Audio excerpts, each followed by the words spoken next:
పెందుర్తి మండలం రాంపురం సమీపాన ఆదివారం విశాఖ జిల్లా పెందుర్తి నియోజకవర్గ తెలుగుదేశం పార్టీ నూతన కార్యాలయం ప్రారంభమైంది. ఈ కార్యాలయాన్ని తెలుగుదేశం పార్టీ సీనియర్ నాయకుల చేతుల మీదుగా టీడీపీ జిల్లా అధ్యక్షుడు, పెందుర్తి నియోజకవర్గ సమన్వయకర్త, మాజీ ఎమ్మెల్యే గండి బాబ్జీ ప్రారంభించారు.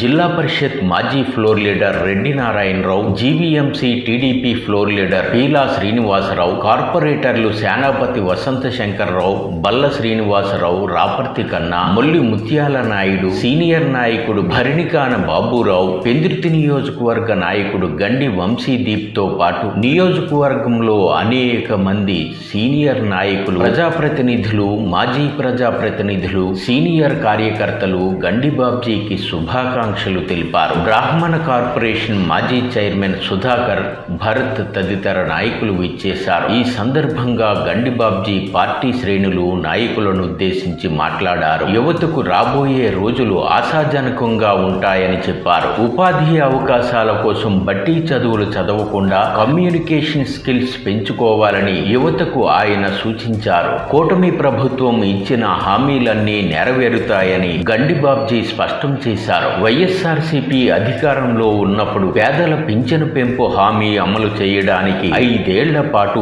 ఇన్స్టాల్మెంట్ మాదిరిగా కాలం నెట్టుకొచ్చిందని విమర్శించారు.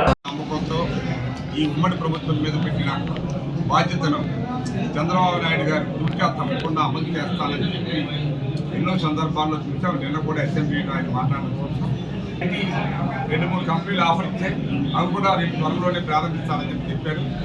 మీకు మొన్ననే 10,000 మందికి జాబ్ మేళ ముఖ్యమంత్రి గారి సమక్షంలో ప్రారంభించారు.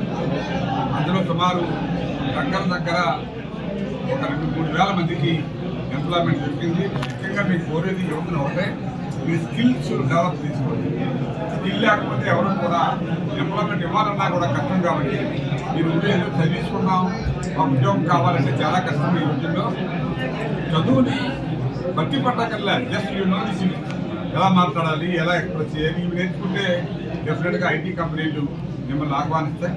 ఇక మిగతా నీటి ధర ప్రాజెక్టులు ఉన్నాయి. మీకు మన విశాఖ జిల్లాకి సుమారు ఎడంకాల ద్వారా అప్పుడే 12,000 కోట్ల రూపాయలు తాళపాలన దగ్గర మొదలుపెట్టారు. అది అలాగా ఉత్తరాంధ్ర వ్యవస్థ మొత్తం మన ప్రాంతాన్ని తీసుకొచ్చే బాధ్యత. ఈ పరిస్థితుల్లో అప్పుడే వైసీపీ వాళ్ళు మొదలుపెట్టి మీరు ఏం చెప్పారు, ఏం చేస్తామని అడుగుతున్నారు. మీరు ఒక పెన్షన్ మీరు 5 సంవత్సరాలు 250 ఇన్స్టాల్మెంట్లో పే చేసిన మీరు ఇటువంటి మాట్లాడడం చాలా హాస్యాస్పదం. మీరు గమనించండి, ఇంకా గవర్నమెంట్కి ఇంకా 4 సంవత్సరాల కాలం ఉంది. మీరు ఇచ్చిన అప్పు మొత్తం లేకపోతున్నాం. 10,000 కోట్లు 10 లక్షల కోట్లు అప్పు చేసేసి నెలకి 70,000 కోట్లు మనం అప్పు కడుతున్నాం. వడ్డీ అప్పు అసలు అప్పు స్టార్ట్ అవ్వట్లే, ఓన్లీ వడ్డీ కడుతున్నాం. ఇటువంటి పరిస్థితుల్లో రాష్ట్రాన్ని నడపడం అనేది చంద్రబాబు నాయుడు గారికి సాధ్యం. కాబట్టి మాకు ఇక్కడ సహకార గవర్నమెంట్ కాబట్టి సమస్యలు ఉన్నప్పటికీ ఆ సమస్యలు ఒక 2-3 నెలలు తెలిసిపోతాయని చెప్పి మా పెద్దలు కూడా చెప్పడం జరిగింది. మేము కూడా దాన్ని ఎదుర్కొంటున్నాం. ఎందుకంటే చిన్న సమస్యలు ఉన్నాయి. ఇక్కడ ఎమ్మెల్యే జనసేన, ఇన్ఛార్జ్ తెలుగుదేశం, మరి బీజేపీ వాళ్ళు ఎంపీ, ఈ 3 ధృవాలు కూడా కలిసి పనిచేయాలంటే కొంచెం ఇబ్బందిగానే ఉంటుంది.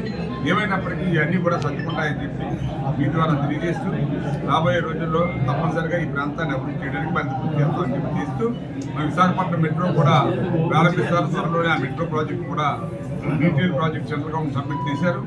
అది కూడా స్టార్ట్ అయితే